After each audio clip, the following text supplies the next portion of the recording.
اعوذ باللہ من الشیطان الرجیم بسم اللہ الرحمن الرحیم السلام علیکم ورحمۃ اللہ وبرکاتہ نحمدہ ونصلی علی رسولہ الکریم ان اللہ وملائکتہ یصلون علی النبی یا ایھا الذین آمنوا صلوا علیہ وسلموا تسلیما اللہم صلی علی محمد وعلی آل محمد۔ آپ صلی اللہ علیہ وسلم پر لاکھوں کروڑوں درود و سلام بے حد و بے حساب ان گنت لا تعداد۔ آج کا ہمارا ٹاپک ہے قرآن کا 5 نکاتی منصوبہ یا اصول اگر ہم اختیار کر لیں اپنی زندگی میں تو دنیا اور آخرت کی بھلائی ہمارا مقدر ہو جائے۔ بات صرف ایک ہی ہے کہ ہم اس کو سمجھیں، اس کو اپنے دلوں میں اتاریں، اس کے اوپر یقین رکھیں۔ قرآن پاک میں تو اللہ تعالیٰ نے ہر چیز کو بہت واضح، بہت صاف، بہت مدلل انداز میں بالکل کلیئرلی بتا دیا ہے کہ اے ایمان والو، تم یہ کر لو تو پھر کیا ہوگا، تمہیں کامیابی مل جائے گی، کامیابی تمہارا مقدر ہو جائے گی۔ اور کامیابی سے مراد صرف آخرت کی کامیابی نہیں ہے، دنیا کی کامیابی ہے۔ اس چیز کو ہم اکثر بھول جاتے ہیں۔ عموماً ایک نقطے کو میں کلیئر کرنا ضروری سمجھتی ہوں آگے بڑھنے سے پہلے، اور ایون یہ جو میں نے آیت چوز کی ہے نا، اس کو بھی بیان کرنے سے پہلے میں ایک نقطہ بیان کرنا چاہوں گی۔ وہ نقطہ یہ ہے کہ عموماً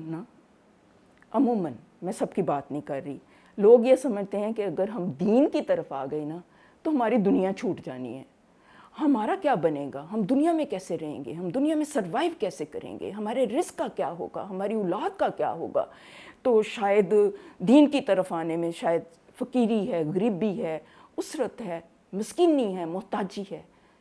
یقین کریں ایسی بات نہیں ہے، یقین کریں ایسی بات نہیں ہے، بلکہ سب سے پہلے انسان کی دنیا سنورتی ہے۔ اور یہ میری کہی ہوئی بات نہیں ہے، یہ میری کہی ہوئی بات نہیں ہے۔ میری بات میں کیا وزن ہو سکتا ہے، ہم انسان ہیں اور ہم سے غلطیاں ہر وقت ہوتی رہتی ہیں۔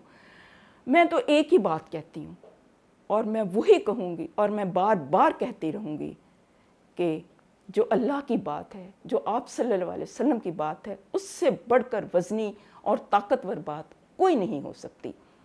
اور آپ صلی اللہ علیہ وسلم نے ہمیں کون سی دعا تلقین کی تھی؟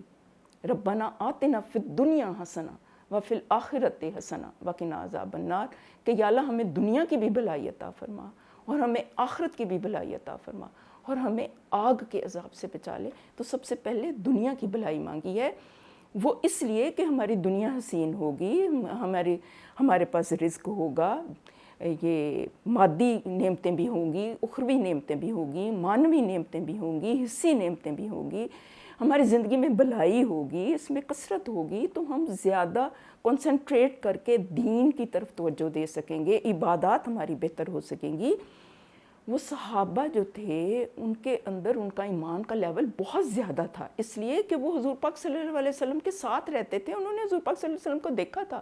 اور آج کل کے دور میں مطلب یہ فتنوں کا دور ہے اور اس میں ہمیں کوئی ایسے صحیح رہنما بھی نہیں ملتے، تو ہماری تو دولت ہی یہ ہے کہ ہم جب قرآن پڑھیں، یہ ہمارے پاس تو ہے نا اللہ کا کلام، اور ہمیں اس کے اوپر یقین ہے، اور ہمیں حضور پاک صلی اللہ علیہ وسلم کے اوپر بھی یقین ہے، اور ہمارے ایمان کی جو بیس ہے وہ ایمان بالغیب ہے کہ ہم اس کے اوپر صدق دل سے ایمان لے آئیں، یقین کی سطح کا ایمان لے آئیں، تو پھر کیا ہوگا کہ انشاءاللہ تعالی ہماری زندگی میں بہت بھلائی آ جائے گی۔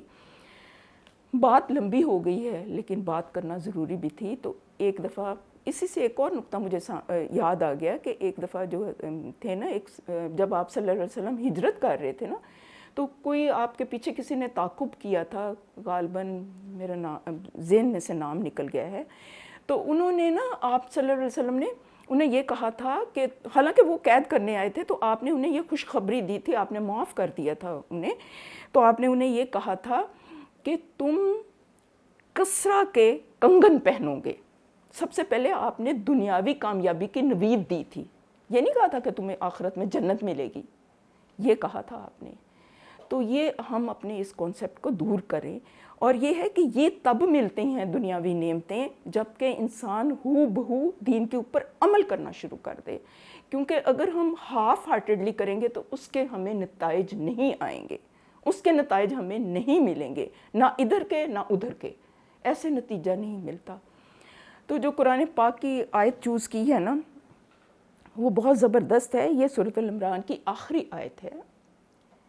تو اس کے بارے میں تھوڑا عرض کرنے کی کوشش کرتی ہوں۔ پہلے تو اس کی ترجمانی میں آپ کے سامنے رکھتی ہوں۔ اللہ تعالیٰ فرما رہے ہیں کہ اے اہل ایمان، کفار کے مقابلے میں ثابت قدم رہو اور استقامت رکھو اور مورچوں پر جمے رہو اور اللہ سے ڈرو تاکہ تم کامیاب ہو جاؤ۔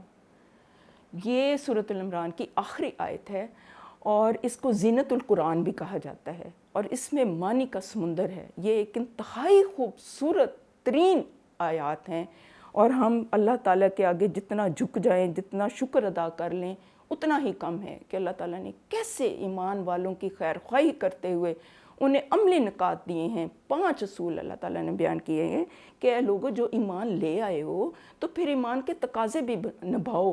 اور ایمان کا تقاضا کیا ہے کہ اللہ پر، اس کے رسولوں پر، اس کے فرشتوں پر، اس کی آخرت پر ایمان لانے کے بعد اس کو اپنے دلوں میں اتارو، اس کے عملی تقاضے نبھاؤ، خود بھی صبر کرو اور صبر کی تلقین بھی کرو۔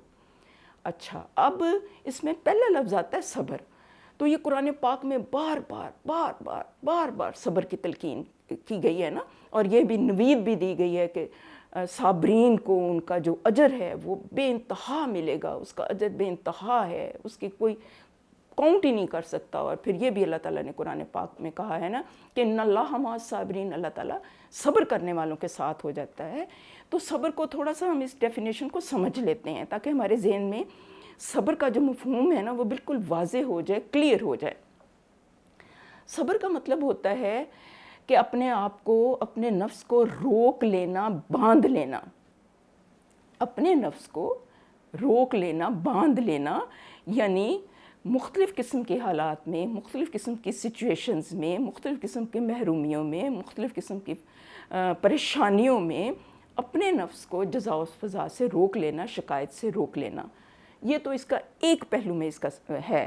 پھر صبر کے بارے میں علماء کرام یہ فرماتے ہیں کہ اطاعت کے اوپر جم جانا بھی صبر ہے، کہ ایک بندہ ہے وہ نماز پڑھنے کا بھی اس کا دل نہیں ہے، سخت سردی ہے اور وہ لحاف سے نہیں اٹھا جاتا، تو وہ اپنے نفس کو مجبور کر کے اٹھاتا ہے، تو یہ اطاعت کے اوپر صبر ہے۔ اسی طرح سے کوئی محفل لگی ہوئی ہے، شراب و کباب کی محفل ہے، نعوذ باللہ، خدا نہ خواستہ، اور ایک بندہ وہاں چلے گیا ہے اتفاق کرنا، تو وہ ان لوگوں میں شامل نہیں ہوتا، وہ اپنے آپ کو گناہ سے روک لیتا ہے۔ تو یہ گناہ سے روکنا بھی صبر ہے، یعنی گناہ سے اپنے آپ کو، صبر المعاصی اسے کہتے ہیں، اس سے روک لینا۔ پھر یہ ہے کہ دشمن کے مقابلے میں کیا صبر ہے۔ دشمن کے مقابلے میں صبر نہیں ہے کہ ہاتھ پاؤں توڑ کے بیٹھ جانا۔ دشمن کے مقابلے میں صبر یہ ہے کہ ثابت قدمی اختیار کرنا اور ڈٹ جانا، کہیں اپنے آپ کو روک لینا صبر ہے، کہیں آگے بڑھ کر حملہ کرنا صبر ہے، اور وہ اس وقت ہوتا ہے جب کہ ایمان کے تقاضوں کو نبھاتے ہوئے اللہ تعالیٰ کے راستے میں جہاد کرنے کی نوبت آ جائے۔ تو اس نقطے کو ہم اپنے ذہن میں رکھیں۔ پھر یہ ہے نا کہ اہل ایمان کفار کے مقابلے میں ثابت قدم رہو، یعنی صبر کرو، یعنی اگر تمہارا مقابلہ جو ہے کفار سے ہو، کوئی نیگیٹو فورس سے ہو، تو اس وقت تم نے صبر کرنا، استقامت کرنی ہے۔ دراصل اس آیت کے پیچھے ایک پورا سیاق و سباق ہے، وہ غزوہ احد کے کچھ واقعات ہیں، کچھ اور واقعات ہیں، وہ میں اس تناظر میں اس کو بیان نہیں کر رہی، اس کو آپ خود بھی اسٹڈی کیجیے گا، کیونکہ اگر میں نے اس تناظر میں بیان کیا تو پھر بیان بہت زیادہ لمبا ہو جائے گا۔ بہرحال انفرادی زندگیوں میں بھی، اجتماعی زندگیوں میں بھی یہ ریکوائرڈ ہے، اور دشمن خواہ جان کا دشمن ہو، خواہ سرحدوں کا دشمن ہو، خواہ ایمان کا دشمن ہو، تو اس کے مقابلے میں بھی انسان ثابت قدمی اختیار کرے، اللہ تعالیٰ سے مدد مانگے۔ اور اس ضمن میں ہمیں ایک واقعہ یاد آتا ہے کہ ایک صحابی نے یہ پوچھا تھا کہ یا رسول اللہ صلی اللہ علیہ وسلم، مجھے کوئی ایسی نصیحت فرما دیجئے کہ میں اس کو نا مضبوطی سے پکڑ لوں۔ تو آپ صلی اللہ علیہ وسلم نے یہ فرمایا تھا کہ تم کہو کہ میں ایمان لایا اور پھر اس کے اوپر جم جاؤ، قل آمنت باللہ ثم استقم، یعنی میں ایمان لایا اور پھر اس کے اوپر ثابت قدم ہو جاؤ، پھر ادھر ادھر نہ دیکھو، شک نہ کرو۔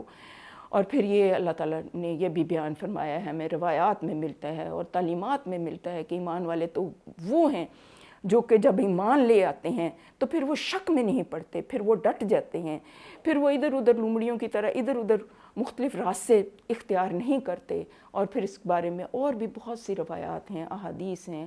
اللہ تعالیٰ کا فرمان ہے کہ مسلمان کا معاملہ کیا ہونا چاہیے کہ وہ ہر حال میں، سختی میں، گرمی میں، تنگی میں، آسانی میں، ہر حال میں وہ اللہ تعالیٰ کا شکر گزار رہے اور مصائب کے اوپر صبر کرے، اور اپنے ساتھ جو جڑے ہوئے لوگ ہیں ان کے ساتھ وہ اس کا معاملہ اچھا ہو. کیونکہ آگے پھر اللہ تعالیٰ کہہ رہے ہیں نا، اصبروا وصابروا ورابطوا، اور ان کے ساتھ معاملہ بھی اچھا رکھو. کیونکہ ایک جو اہل ایمان ہے وہ انفرادی زندگی نہیں گزارتا، پھر اس کے لیے ضروری ہوتا ہے کہ وہ ایک جماعت کے ساتھ رہے تاکہ وہ پھر مل کے اجتماعی سطح پر بھی کوئی کام کر سکے. تو اللہ تعالیٰ کہتے ہیں کہ پھر ان کے ساتھ تمہارے روابط بھی اچھے ہوں، اس میں اتحاد ہو، تنظیم ہو، نظم ہو، ربط ہو، اور اس میں استقامت بھی ہو، اور اس میں کوئی اختلافات نہ ہوں. اور اس کے بارے میں ہمیں تعلیمات سے ملتا ہے، آپ صلی اللہ علیہ وسلم کی تعلیمات سے ملتا ہے کہ ایک دن ربط کی کیفیت میں رہنا دنیا و ما فیہا سے بہتر ہے. اور پھر اس کے بارے میں اور بھی کافی علمی مباحث ہیں کہ مطلب رباط الخیل بھی کہتے ہیں کہ ایک گھوڑے جو ہیں نا ان کی تنظیم کرنا. کیونکہ پہلے جو تھے نا، آپ سب کو پتہ ہے کہ ہینڈ ٹو ہینڈ لڑائیاں ہوتی تھیں، اور اس میں گھوڑوں کی اور اوزاروں کی ضرورت ہوتی تھی، تو ان کی قریب چوکیاں قائم کرنا، اس کے بارے میں تنظیم کرنا، اور اس ساری چیزوں کو ساتھ لے کے چلنا. اور آج کل کے حالات کے مطابق بھی وہ ساری وار اسٹریٹجی بھی ہے اس تناظر میں بھی ہم دیکھیں. اور پھر آج کل کے تناظر میں کس طرح سے ہم آپس میں روابط کو بہتر کر کے کس طرح سے بہتر طریقے سے ہم دین کا کام کر سکیں، یہ ساری چیزیں اس میں شامل ہیں. اور اس میں رباط میں روحانی جو ربط ہے نا، وہ بھی اس سے مراد ہے کہ ایک نماز کے بعد دوسری نماز کا انتظار کرنا، یہ بھی ایک روحانی رباط ہے. تو یہ بھی قائم کرنے کی ضرورت ہے. پھر اللہ تعالیٰ فرما رہے ہیں کہ واتقوا اللہ لعلکم تفلحون، اور اللہ سے ڈرو، اللہ سے ڈر جاؤ کہ یہ سارے کام کرتے ہوئے نا تمہارے مد نظر تمہارا اپنا کوئی ذاتی مفاد نہ ہو، کوئی دنیاوی لالچ نہ ہو، کوئی دنیاوی حرص نہ ہو، بلکہ تمہارے نقطہ نظر کیا ہو کہ میں نے اپنے رب کو راضی کرنا ہے، بس میرا رب راضی ہو جائے، میں آپ صلی اللہ علیہ وسلم کے طریقے کے اوپر کام کروں تاکہ میری زندگی بھی سمجھ جائے، میری دنیا بھی سمجھ جائے، میری آخرت بھی سمجھ جائے. لعلکم تفلحون، تاکہ تم کامیابی حاصل کر سکو. کامیابی کیا ہے؟ ہم تو یہ سمجھتے ہیں نا کہ جائیداد مل گئی، یہ مل گیا، وہ مل گیا، دنیاوی کوئی نعمت مل گئی تو ہم کامیاب ہو گئے. ٹھیک ہے، یہ بہت زیادہ ضروری ہے دنیا میں رہتے ہوئے، اس میں انکار نہیں ہے، لیکن اس کو اپنی زندگی کا محور و مرکز نہیں بنانا چاہیے. اصل کامیابی یہ ہے کہ وہ بھی اللہ تعالیٰ قرآن پاک میں فرماتے ہیں، یہ میں اپنی طرف سے بات نہیں کر رہی، کہ وہ شخص جو کہ جہنم سے بچ گیا اور جنت میں داخل ہو گیا تو وہ کامیاب ہو گیا. تو اس چیز کو جو ہے مد نظر رکھنا ہے. اور اس میں یہ جو ہے نا وہ رابطو، اس سے ایک نقطہ جو ہے وہ نکل کے سامنے آتا ہے. وہ کیا ہے کہ ہم مسلمانوں کے لیے آج کل کے تناظر میں دیکھا جائے، آج کل کے حالات میں اس کو ریلیٹ کیا جائے، تو مسلمانوں کے لیے کیا ضروری ہے کہ ہم آپس میں جو ہیں ہماری جو ہے نا روابط اور تعلقات مسلمانوں کے وہ بہتر ہونے چاہیے. ہم لوگوں کو اسی سے چھن کر جو چیز سامنے آتی ہے، ہم لوگوں کو فرقہ بندی جو ہے وہ نہیں کرنی چاہیے. اور یہ کہ مختلف مساجد دیکھی ہیں ہم نے، یقین کریں لکھا ہوا ہوتا ہے یہ مسجد جو ہے یہ فلاں ہے، مسجد اہل حدیث ہے، مسجد اہل سنت ہے، اور مسجد اہل تشیع ہے، ان کے نام ہی کچھ اور ہیں. تو یہ نہیں ہونا چاہیے. مسجدیں ہر ایک کے لیے اوپن ہونی چاہیے. اور یہ نہیں ہے کہ بھی اس مسجد میں وہ نہیں جا سکتا، اس مسجد میں یہ نہیں جا سکتا، ایسے نہیں ہے. قرآن پاک میں اللہ تعالیٰ کہتے ہیں کہ میں نے تمہارا نام مسلم رکھا. جب اللہ تعالیٰ نے تمہارا نام مسلم رکھ دیا ہے، پھر گروہ بندیاں کیوں ہیں، پھر یہ فرقے کیوں ہیں؟ اگر ہم فرقہ بنیں گے تو ہم کوئی جو ہے نا بہتر کام نہیں کر سکیں گے. آج کل کے دور میں اس چیز کی بہت ضرورت ہے، کیونکہ کفر کی غلغار ہے. کفر جو ہے خواہ وہ آپس میں کٹے ہوئے ہوں، آپس میں بے شک وہ اس طرح ہوں، لیکن وہ مسلمانوں کے لیے بہت متحد ہو جاتے ہیں جب مسلمانوں کو انہوں نے نقصان دینا ہوتا ہے. تو یہ ایک لمحہ فکریہ ہے. اب مسلمان جو ہیں تقریباً میرا خیال ہے، اگر میں غلط بیانی نہیں کر رہی تو میرا خیال ہے 58 کے تقریباً 58 ہیں مسلمان ممالک، شاید اس سے تھوڑے زیادہ ہوں یا کم ہوں، بہرحال تو اب مسلمانوں کا تو آپس میں کوئی ایسا ایجنڈا نہیں ہے کہ وہ آپس میں مل کے ان کی کوئی کمبائنڈ کرنسی ہو یا کوئی ان کی بھی اقوام متحدہ ہو یا وہ بھی سر جوڑ کے بیٹھیں اور وہ بھی کچھ اپنے دفاع کے لیے کچھ کریں. تو کیا مسلمانوں کے پاس وسائل کی کمی ہے؟ میں نہیں سمجھتی کہ مسلمانوں کے پاس وسائل کی کمی ہے. تو کیوں مسلمان جو ہیں اس طرح سے معاشی طور پر پیچھے ہیں؟